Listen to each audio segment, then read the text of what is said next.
Good afternoon, Boyd East. I'm Jeremy. And I'm Chris, filling in for Nathan.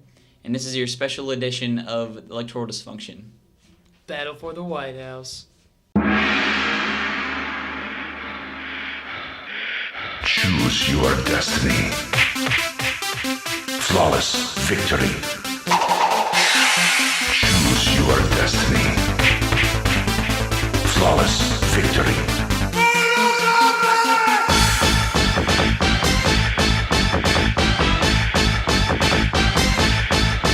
Fight!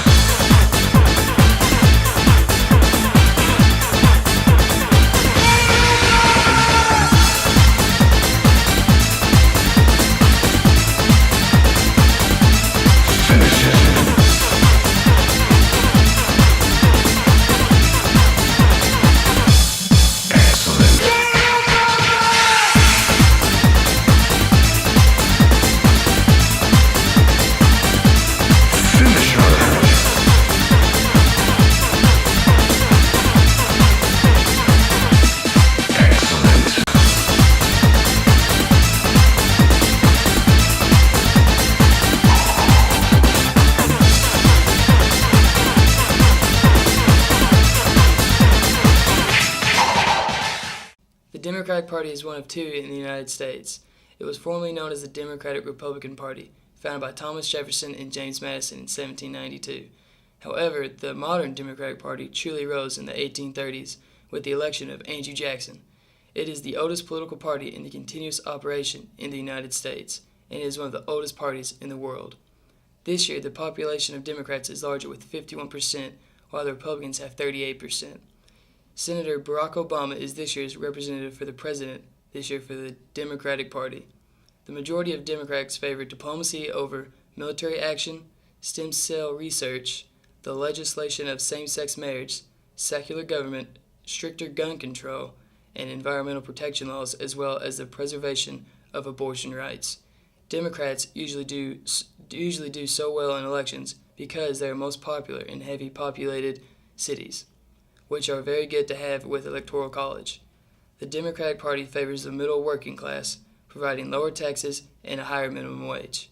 Democrats have opposed tax cuts and incentives to oil companies, favoring a policy of developing domestic renewable energy. Democrats call for affordable and quality health care, and many advocate an expansion of government intervention in this area. Democrats also support lower tuition costs for college education. The Democratic symbol is the donkey, and some of the greatest Democrats to this day are FDR, John F. Kennedy, Harry Truman, and Bill Clinton.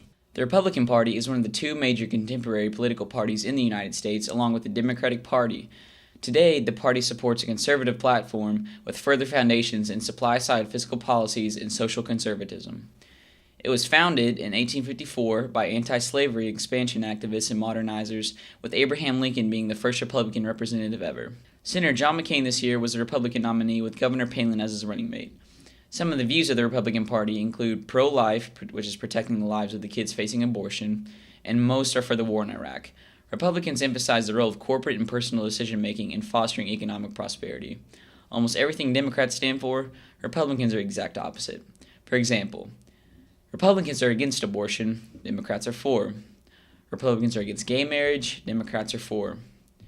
Republicans want to stay and fight in Iraq, Democrats want to get the HE double hockey sticks out of there.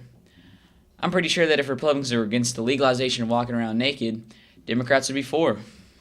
Here's an update on the electoral map with Greg.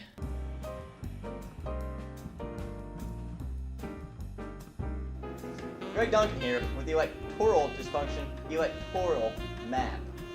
And John McCain has won my old Kentucky home, Kentucky, Tennessee Vols, the Fighting Cocks, South Carolina, and Oklahoma. Barack Obama, which is in the lead, has won Vermont, Connecticut, Maine, Maryland, Massachusetts, New Hampshire, New Jersey, and Illinois, his home state. Barack Obama is in the lead 76-34. We'll be right back with you. Now on to our field reporters, Greg and Jonathan.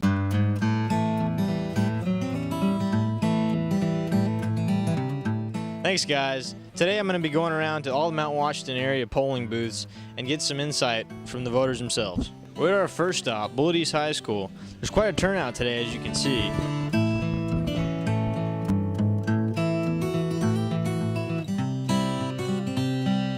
Ma'am, how long was your wait today? About 40 minutes. I got here about 4:25, so like I said, about 40 minutes. A little over an hour. About an hour. About an hour. What qualities are most important for a presidential candidate, in your opinion? Trustworthy, honest. Gosh, whoever's going to do the least damage. Christian values. Honesty, integrity, experience. Mainly it's insurance and how they're going to deal with the economy, stuff like that. What issues are most important right now, in your opinion? Economy by far is one of the most serious issues. Taxes, the economy, money for education. Mainly the economy. That's an open question. There's a lot of things. I don't know, that's something I have to think about. Get rid of the CEOs and all the Congress and senators and put new people in there. Economy. Gas prices. Guys, we're in a bit of a rut here at Old Mill. They will not let us inside to interview people because we have to stay at least 100 feet away from the polls. They told us positively at our training section. Okay. You're not allowed to take care of anybody. Okay. Well, you heard it, folks. That's from a voting official. Who'd you vote for today, ma'am? I didn't get to vote Why's that? because they purged me from the list. And what does that mean? That means because I had not voted in the last two presidencies that they took me off the list. Interesting. Oh, does it say Sarah Palin? Yeah, it does. What a jackass. Parking here is freaking terrible. Oh, yeah, there we go. What issues do you think are most important right now? I think the economy has got to be number one for everybody. What characteristics do you look for in a presidential candidate? Just, if you could find honesty, it'd be great. Honesty is the big one. I agree. Students, it turns out that you don't even need to vote to get a sticker. I just walked in there and she slapped this on my chest.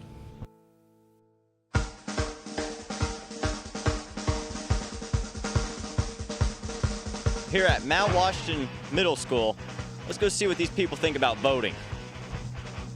Apparently, we're electioneering, so we have to stay 300 feet. So let's go ahead and count this out. 1, 2, 3, 4, 5. So, who are you gonna vote for today? Actually, I'm not supposed to technically have to answer that, right? You don't have to. I will. I don't want Obama in there. Alrighty. 78, 79, 80. Somebody that's good, tough on national security, low taxes, and somebody that's pro-life.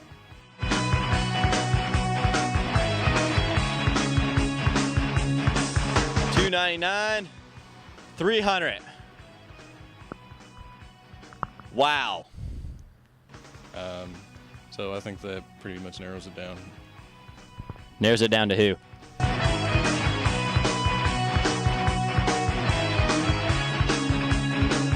Voted for McCain and Palin. That's what I'm talking about. Give me a pound it.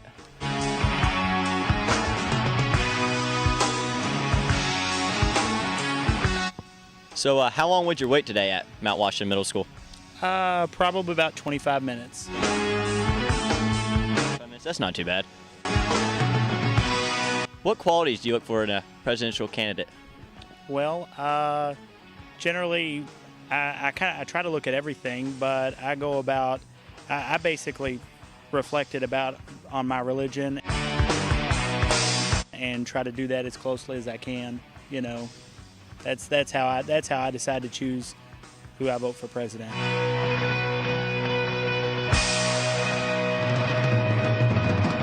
What issues do you think our next president should address first? I think probably the very first thing would be trying to get the economy back on track, maybe trying to lower some prices.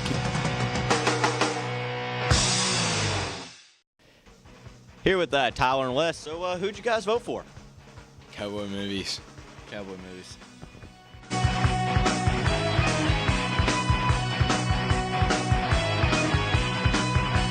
Movies with cowboys in them. Movies with cowboys in them.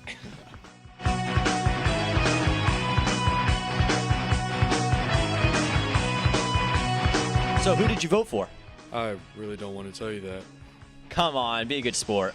How about I just punch you in the face as hard as I can?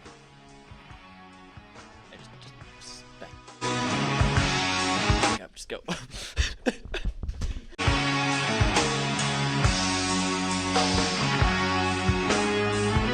Obama.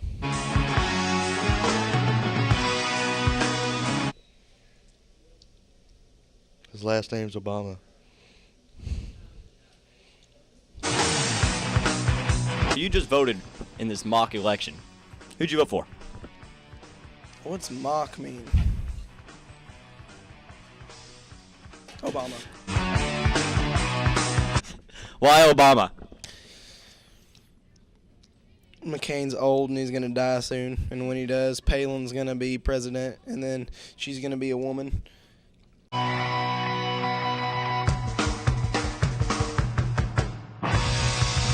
Do you have anything against women, I guess? They're weird. They smell funny.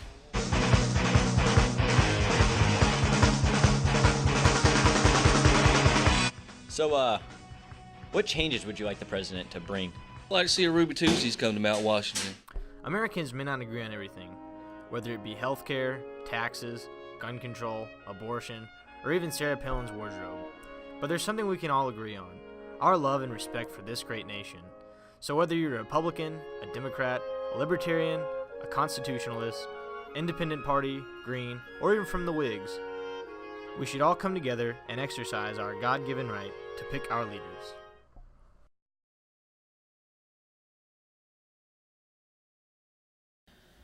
While there were still many undecided voters on Election Day going into the polls, the media has played a vital role with helping these people make their decision. Shows like Saturday Night Live, The Colbert Report, and The Daily Show have biased opinions and usually support one candidate in this election.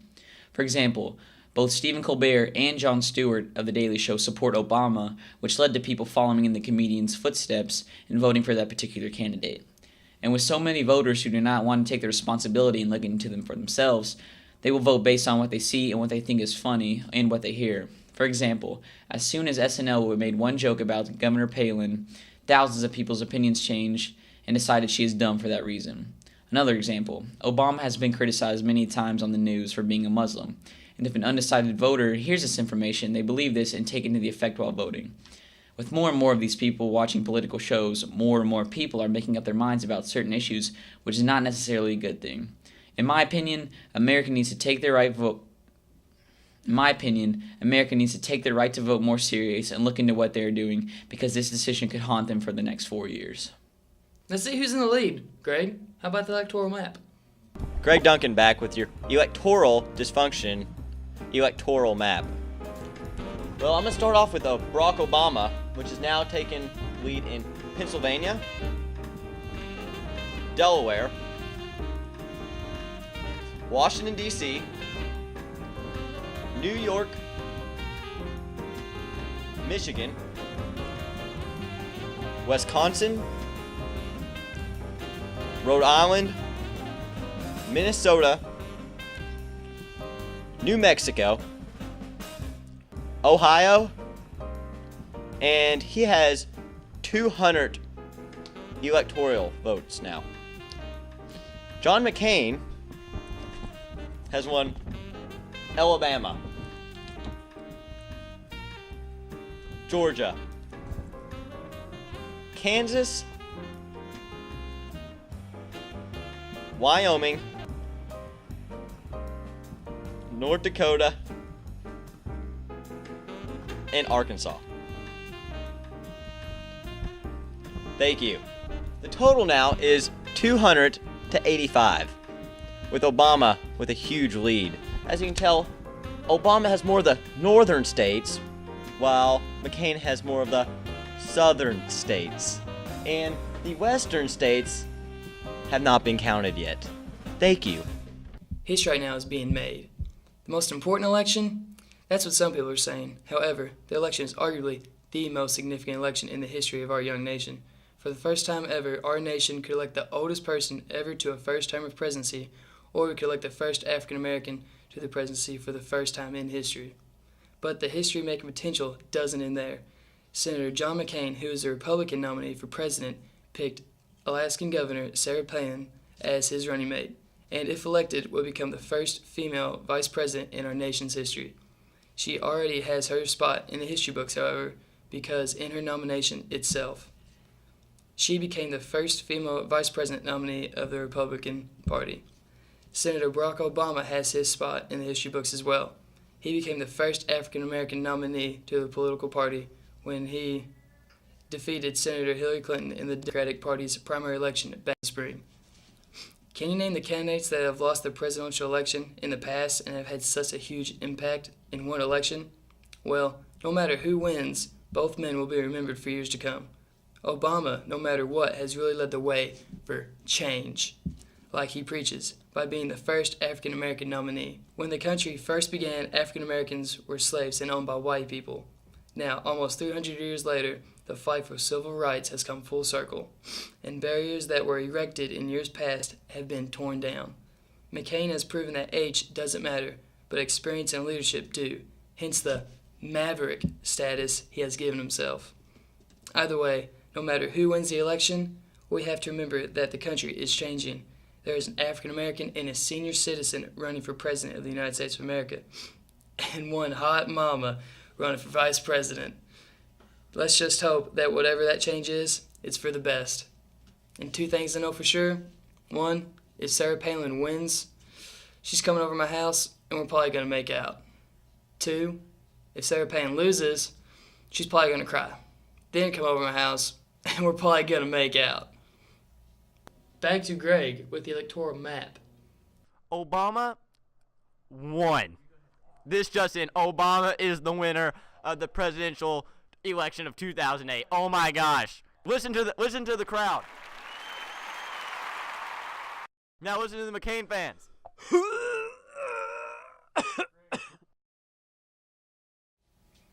Well, buddies, with our new president, Barack Obama, there's going to be tons of change on the horizon. Tons of it. Tons of change. Change. I'm talking quarters. Change. Nickels. Change. Dimes. Change. Pennies. Change. Half dollars. Change. Sacagawea gold dollars. Change. The little wooden nickel Indian dimes that you never find, but it's Barack Obama and he has it because he has a lot of change in him. Change. Change. This has been Electoral Dysfunction. Battle for the White House.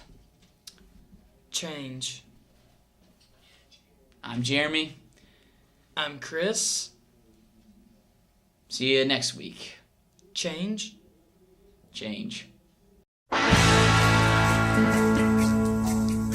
It's a big day, isn't it?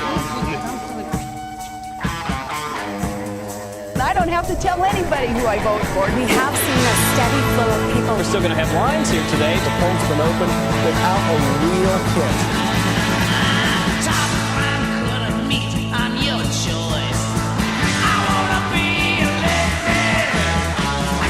You know, some of the pundits have written us off, but I want to tell you, they may not know it, but the Mac is back.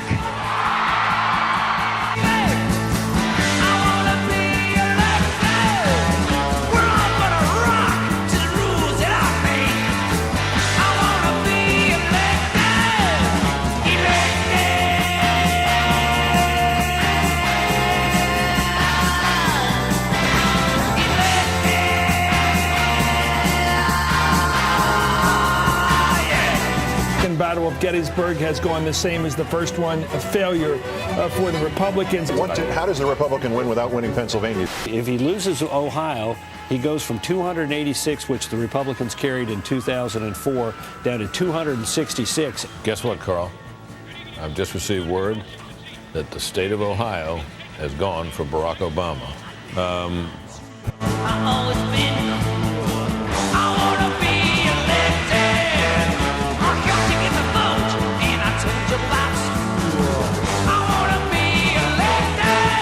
It's now 11 o'clock on the East Coast, and Keith, we can report history.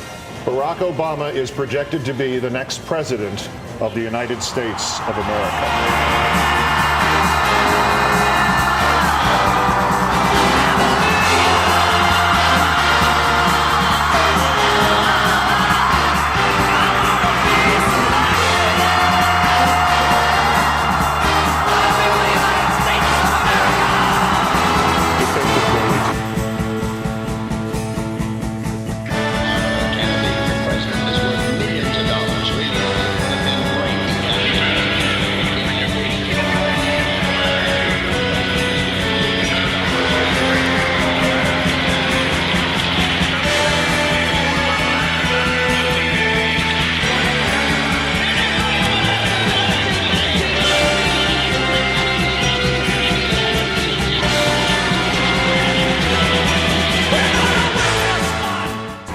I have had and argued our differences, and he has prevailed. No doubt many of those differences remain. These are difficult times for our country, and I pledge to him tonight to do all in my power to help him lead us through the many challenges we face. Whatever our differences, we are fellow Americans, and please believe me when I say no association has ever meant more to me than that.